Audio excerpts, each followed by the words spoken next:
I've heard you say before about Stay Hungry and the success of it. It was tinged somewhat with sort of sadness because the day it went platinum, you sadly lost your father. He passed away. A lot of musicians, parents fight against their children for choosing music as a career, as a living. Did you have the backing of and the support of your parents at the time? My mom died when I was 22. Around the time that the singer pulled the gun out on the drummer, Hmm. she died 2 weeks after that incident, which I detail in the book was devastating to me because the band broke up. My mom died. My girlfriend left me all in the same 2 weeks. It was crushing. I talk about that in my book. Um, I think, I was 32 at the time, 33. And I had already decided in my life what I was going to do when I was 15 years old, and I never paid any attention to what my parents told me. I didn't give a shit. And I think that most of us felt the same way. Wouldn't have mattered. I mean, nice that they recognized it. And and I was very emotional. It's my father and I repaired our relationship. We had a terrible relationship, and we repaired it at the time of my mother's death. We repaired the relationship, and then for the next 9 years, he was always he'd come to a show every once in a while with his girlfriend and his second wife, and they were always supportive of me. But he got sick during the Stay Hungry tour, and then I kind of knew the album was going to go platinum or double platinum, and I asked the record label to make a platinum record really fast because I don't know how much longer he's going to live. And they shipped him a platinum record, and I have a photo of him holding the platinum Oh, album, wow. which was taken probably 2 days before he died. So he kind of knew it. I don't know what he thought it meant because no one knows what a platinum record means, but it means something. It means recognition of fame. So I think he was recognized and was proud, which is cool. That's all you can ask for, really, isn't it? And other kind of um things which you can look on as a downturn, like the band obviously went through hard times at the end of the 80s, early 90s. A lot of bands did as well. But I spoke with D a few months ago, and he said it was almost a blessing in disguise when it all kind of went wrong and the bankruptcy came through, and he managed to realign everything that was right to him and grounded him and things like that. How did you react during this period? Because it sounds like probably the hardest thing a musician could go through, given everything you've fought for. Well, it wasn't. It wasn't. I'd already gone through the hardest time in my life was when the band broke up. My mom died. My girlfriend left me. That was the absolute lowest point in my life. When I got through that, which I describe in the book, because the book is a business book. It's how to Yeah, survive yeah. in business, tenacity, wisdom, inspiration. The tools that I taught myself to survive back then came into play. The irony of it is, I filed for bankruptcy, walked out of bankruptcy court in 1989, just like almost laughing at the absurdity of where this wound up.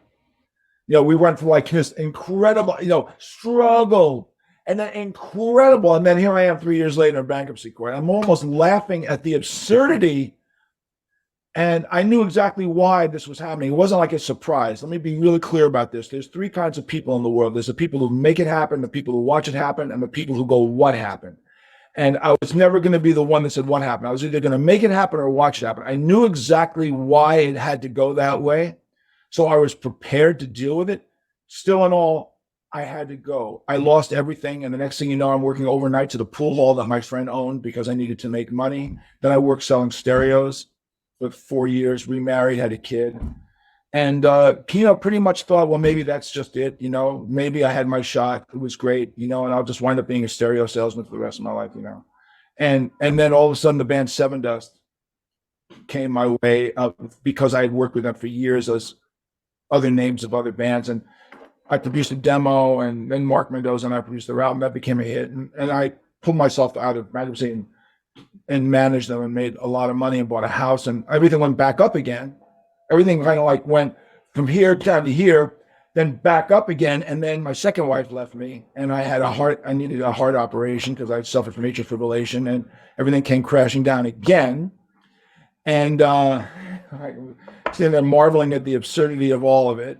And then all of a sudden, offers started coming in for Twisted because we had played a benefit in 2001 for 9/11.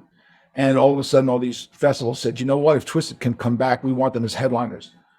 We had never been a headliner in Europe ever. It was always seventh on the bill, eighth on the bill. Even at our peak of popularity, we were always like, it was always Ozzy or Whitesnake, and we were always like sixth or seventh behind Blue Oyster Cult. At the peak of our success in Europe, we were always sixth or seventh on these bills, okay? All of a sudden, they're saying you can headline over Yes, you can headline over Jethro Tull, you can headline over this, you can headline over that, you could co-headline with this, you can play over Slayer. I mean, whoa, really? So we had a great, we came back 14 years as headliners of the biggest, 125 of the biggest, world's biggest festivals. We were the headliner. Right. And we released a Christmas record that became a hit for a Christmas album. Everything kind of turned back around again.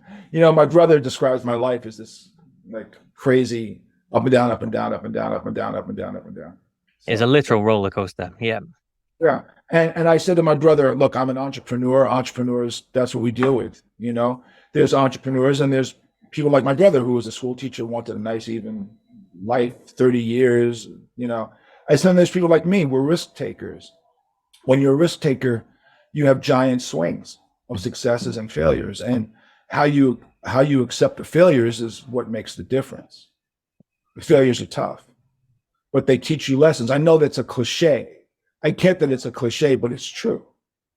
You survive the failures and you learn from them and you proceed with life. So here I am, 71 years old. I prostate cancer survivor. I counsel men all the time. It could come back tomorrow. I don't know. I don't know. Am I cured? To the extent where I don't have it today, I'm cured, but can have it tomorrow. I had 2 heart procedures, and for better or worse, they cured the issue with my heart, which was good. That's fine. But every day is a gift. Every day is a gift, and you try to make the best of it every day.